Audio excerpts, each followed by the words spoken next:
சிறுதானியத்தில் ஒன்று வரகரிசி. அதில் சாம்பரிசி இருக்குது, குதிரைவாளி இருக்குது, திணை அரிசி இருக்குது. இது வந்து வரகரிசி. இந்த வரகரிசி நம்ம சாப்பிட்டோம்னா நம்மளை உடம்புக்கு ரொம்ப நல்லது. நம்ம வயிற்றுல இருக்க கெட்ட கொழுப்பு, கெட்ட நீரெல்லாம் நல்லா குறைக்கக்கூடியது. அதிக நேரம் பசிக்காது, நல்ல பசி நல்லா தாங்கும். இந்த சிறுதானியங்கள் அப்படி சாப்பிடும்போது நமக்கு உடம்புக்கு ரொம்ப ரொம்ப ஹெல்தியானது. இப்போ நம்ம ஒரு 125 கிராம் எடுத்திருக்கேன். இதை நல்லா தண்ணி ஊற்றி நல்லா கழுவிக்கிடுவோம். இப்போ நல்லா தண்ணி ஊற்றி 2 தடவை கழுவியாச்சு. இதில் நம்ம 1 கப்பு தண்ணி ஊற்றி இதை ஒரு 10 நிமிஷத்துக்கு நல்லா ஊற விடுவோம். இப்போ கேஸ் ஆன் பண்ணியிருக்கேன், ஒரு மண் சட்டி வச்சுருக்கேன். இப்போ நம்ம இதில் தண்ணி ஊற்றிக்கிடுவோம். இப்போ 2 கப்பு தண்ணி ஊற்றிருக்கோம். இப்போ தண்ணி சூடாகிட்டு வருது. இப்போ நம்ம ஒரு 10 நிமிஷத்துக்கு ஊற வச்சுருந்த வரகரிசியை இதில் போட்டுக்கிறோம். இப்போ நம்ம அரிசிக்கு தேவையான அளவுக்கு பிங்க் சால்ட் போட்டுக்கிறோம். கரண்டி வச்சு லைட்டாக மிக்ஸ் பண்ணிக்கிறோம். அடுப்பை மீடியத்தில் வச்சு முடி போட்டு வேக விடுவோம். இப்போ நல்லா கொதி வந்துருச்சு, நல்லா ஃபுல்லாக கொதி வந்துருச்சு. இப்போ இதை நம்ம அடுப்பை ரொம்ப ஸ்லோவில் வச்சு ஸ்லோவில் வச்சு இதை அப்படியே தம் பண்ணணும். 5 நிமிஷத்துக்கு நம்ம சோறை வேக விட்டுருந்தோம் சிறுதானிய அரிசியை. இப்போ நல்லா தண்ணி ஃபுல்லாக வற்றிடுச்சு.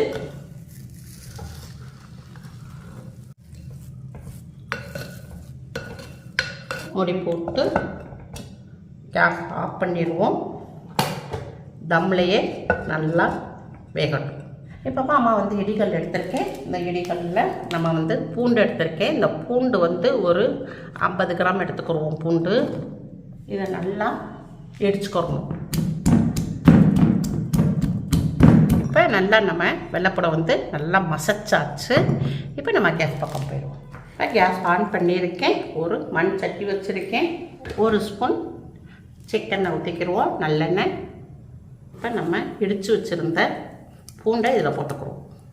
பூண்டுடைய பச்சை வாடை போகிற அளவுக்கு நல்லா நம்ம வதக்கணும். இப்போ பூண்டுலப்பா நிறைய அதிகமான மருத்துவ குணம் இருக்குது. நம்மளுக்கு உடம்புக்கு ரொம்ப நல்லது. கொலஸ்ட்ராலை குறைக்கக்கூடிய, நம்மளுடைய பிபி சுகர் எல்லாத்தையும் கண்ட்ரோல் பண்ணும். பார்த்தாலும் சாப்பிட்டோம்னா நம்ம உடம்பு மெல்லிஸாக இருக்கும். இப்போப்பா நல்லா நம்ம பூண்டை நல்லா அடுப்பை ரொம்ப ஸ்லோவில் வச்சு நல்லா வதக்கியாச்சு. நல்லா ப்ரௌன் கலரில் வந்துடுச்சு. இப்போ ஒரு மீடியமான வெங்காயம் இதிலே போட்டுருவோம். பொடியாக நறுக்கியிருக்கேன். ஒரு வெங்காயம், கருவேப்பிலை கொஞ்சம் போட்டுக்குருவோம். லைட்டாக வதக்கி விட்டுக்குருவோம். இப்போ பொடி மிளகா ஒரு 4 மிளகா போட்டுக்குருவோம். பச்சை மிளகா இதை நறுக்கி போட்டுக்குருவோம்.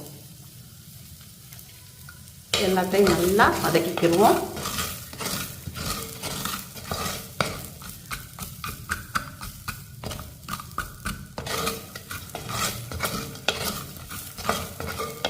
இப்போ மீடியமான தக்காளி எடுத்துருக்கேன். இதை நறுக்கிக்கிறோம்.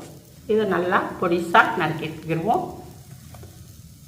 இதை எல்லாத்தையுமே நல்லா வதக்கிக்கிடுவோம்.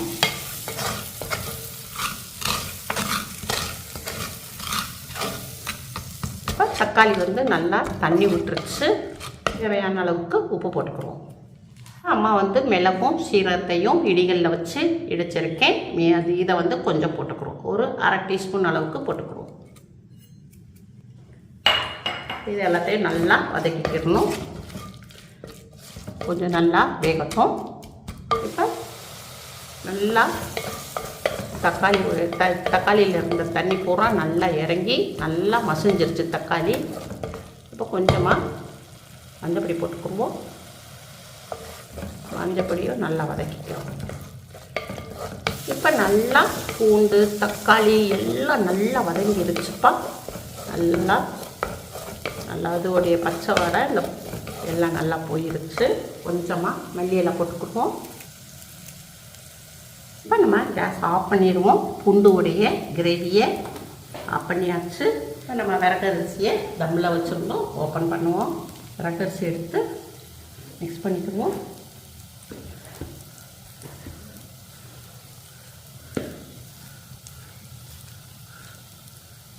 இப்போ இந்த இதில் போட்டுக்குவோம்.